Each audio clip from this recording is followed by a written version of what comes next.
देखिए जैसा कि हम लोग क्या पढ़ रहे हैं, बहुमंडलीकृत विश्व का बनना। इसमें अब ये है दीर्घोत्तरीय क्वेश्चन। दीर्घ क्या आप कह सकते हैं, दीर्घ की क्वेश्चन है।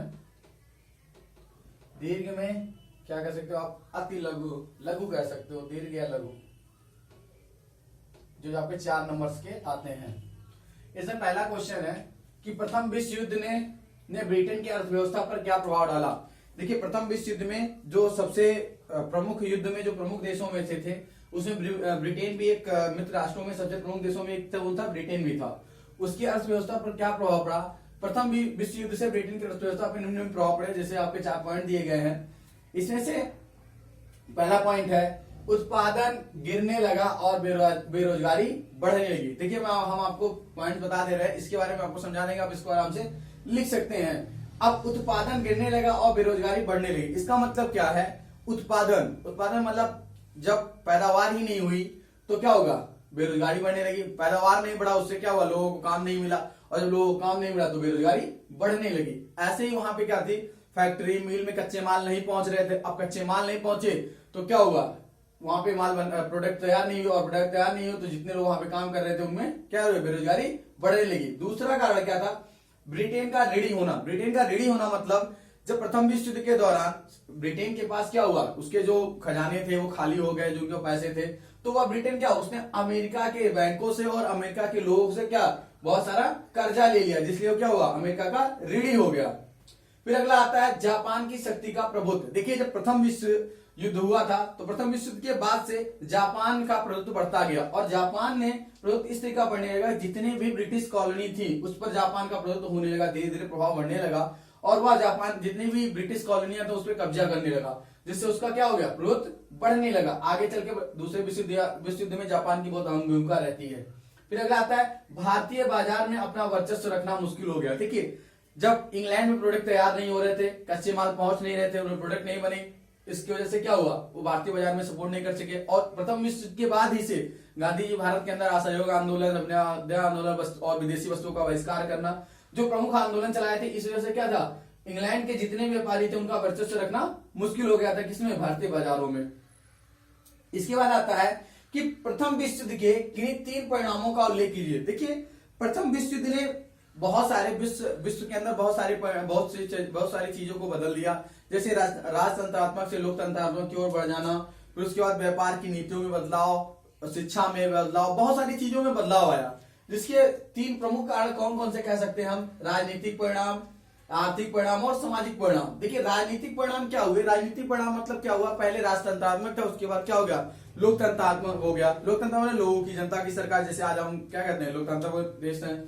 कहने का मतलब ये है कि राजनीतिक परिणाम में क्या हुआ, आप जितनी भी क्या शासन जो जनता के हाथों में आने लगा, और चीजों में क्या हो गया, बहुत ही देशों के अंदर क्या था, वहां राजतंत्र, वहां लोकतंत्र हो गया, और यहाँ पे सारी चीजें जो होगी जनता के पास हो गया, और हर निर्णय जनता के पास पहुंचने लगे। फिर अगला आता आर्थिक परिणाम। आर्थिक परिणाम में क्या हुआ, देखिए प्रथम विश्व युद्ध में लगभग 10 खरब रुपए तक का अनुमानित है कि जो क्या हुआ, खर्चा हुआ, मतलब कह सकते हो व्यय हो गया, और कितना और हुआ इसका अनुमान लगाना मुश्किल है।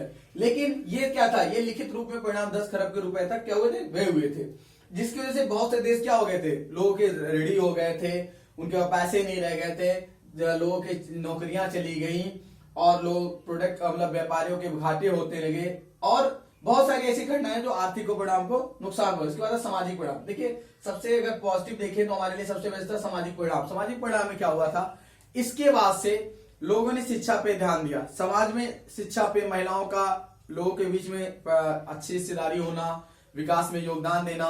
उसके बाद जब आपका लोकतांत्रिक हुआ तो वहां पे क्या हुआ, शिक्षा पे बहुत प्रभाव, सबसे ज्यादा शिक्षा पे प्रभाव पड़ा था समाज में पहले विश्व युद्ध के पश्चात, और महिलाओं का इसमें क्या हुआ, आगे आना से, और वोट देने का अधिकार मिलना।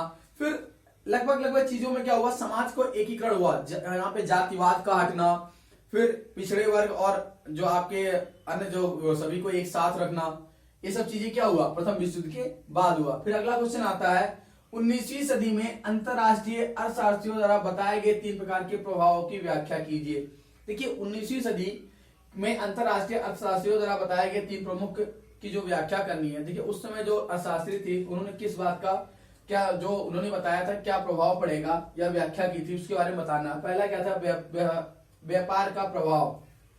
व्यापार का प्रभाव मतलब ये था कि व्यापार का प्रभाव आप क्या कर सकते हैं, व्यापार का प्रभाव मतलब क्या है कि 19वीं सदी में थे वस्तुओं का आदान प्रदान, मतलब हम 19वीं सदी में ज्यादातर हम गेहूं और कपास की वस्तुओं का क्या करते थे, आदान प्रदान करते थे। इससे एक ये हो गया। दूसरा है श्रम का प्रभाव। देखिए जब उन्हें अंग्रेज थे तो वहां पे भारतीय मजदूरों को ले जाकर दूसरे देशों में क्या कराते, काम कराया जाता था, श्रमों का प्रभाव होता था। पूंजी का प्रभाव, पूंजी का प्रभाव मतलब ये हो गया, इसमें लोगों का कहने का मतलब ये है कि इस प्रभाव में अल्प एवं दीर्घ अवधि के लिए दूर दराज के क्षेत्रों में निवेश करना। जैसे आज भी क्या होता है, जैसे आप सुनते होंगे कि विश्व अभी न्यू कंपनी में इतने % शेयर लिया गया, फिर इतना इन्वेस्ट किया गया। जैसे अभी उत्तर प्रदेश में टाटा ने इतने रुपए इन्वेस्ट किए और कह सकते हो रिलायंस ने इतने रुपए इन्वेस्ट किया। वो क्या है, ये क्या होते हैं, पूंजी का प्रभाव, मतलब अपने ही पैसों को दूसरी जगह भी क्या करना, उसको इन्वेस्ट करना या फिर उसका निवेश करना, जिससे क्या हो और पैसा बढ़ता जाए। तो इसमें व्यापार का प्रभाव में क्या हुआ, इसमें क्या होता है, सामान का आदान प्रदान करना। श्रम का प्रभाव, इसमें मजदूरों का प्रभाव, इधर से उधर जाना। श्रम का प्रभाव में क्या होता था कि देखिए जो जैसे आज भी क्या होता है, भारतीय लोग जो हैं वो विदेशों में जाके कार्य करते हैं। जैसे आपके सऊदी अरब हुआ, कतर हुआ, अन्य गल्फ कंट्री हो गई, अमेरिका में हुआ, हर जगह क्या करते हैं, काम करते हैं। तो काम करने का श्रम कहलाया। तो श्रम का प्रभाव मतलब एक देश से दूसरे देश में भी श्रम का प्रभाव चलता था। पूंजी का प्रभाव हमने आपको बता ही रखा है, क्या होता है कि निवेश करना, छोटे छोटे अलग अलग जगहों पे पैसों को निवेश करना है, क्या कहलाता है, पूंजी का प्रभाव। एक बार बस आप ऐसे रिवीजन कर लेते हैं। प्रथम विश्व युद्ध में ब्रिटेन की अर्थव्यवस्था पर क्या प्रभाव पड़ा। प्रथम विश्व युद्ध में ब्रिटेन की अर्थव्यवस्था पे बहुत सारे प्रभाव पड़े थे, उनमें से कुछ दिए गए हैं। इसमें क्या है, उत्पादन गिरने लगा और बेरोजगारी बढ़ने लगी। ब्रिटेन का ऋणी होना और दूसरा जापान की शक्ति का प्रभुत्व होना, भारतीय बाजार में अपना वर्चस्व रखना मुश्किल हो गया था। प्रथम विश्व युद्ध के किन्हीं 3 परिणामों का उल्लेख कीजिए। अब प्रथम विश्व युद्ध के 3 परिणाम प्रमुख इस प्रकार थे, राजनीतिक परिणाम, आर्थिक परिणाम और सामाजिक परिणाम। फिर अगला आता है 19वीं सदी में अंतरराष्ट्रीय अर्थशास्त्र द्वारा बताए गए 3 प्रकार के प्रभावों की व्याख्या करना है। इसमें पहला था व्यापार का प्रभाव, श्रम का प्रभाव और पूंजी का प्रभाव। ये आपके सबसे मोस्ट इंपॉर्टेंट क्वेश्चनों में इसको रख लीजिएगा आप, ये हमेशा इंपॉर्टेंट इस चैप्टर का सबसे है। और ये 2 क्वेश्चन आपके लगभग पिछले कई सालों से पूछे जा रहे हैं। ये क्वेश्चन तो आपके 2021 और 22 में पूछा जा चुका है, ये क्वेश्चन 2019 और 20 में पूछा जा चुका है, इसलिए इसको आप इंपॉर्टेंट मान के रखिए। और ये आपके सबसे इंपॉर्टेंट क्वेश्चन में आते हैं। इसके बाद आपको अब दीर्घ उत्तरीय क्वेश्चन हैं कुछ, उनके बारे में अगले वीडियो में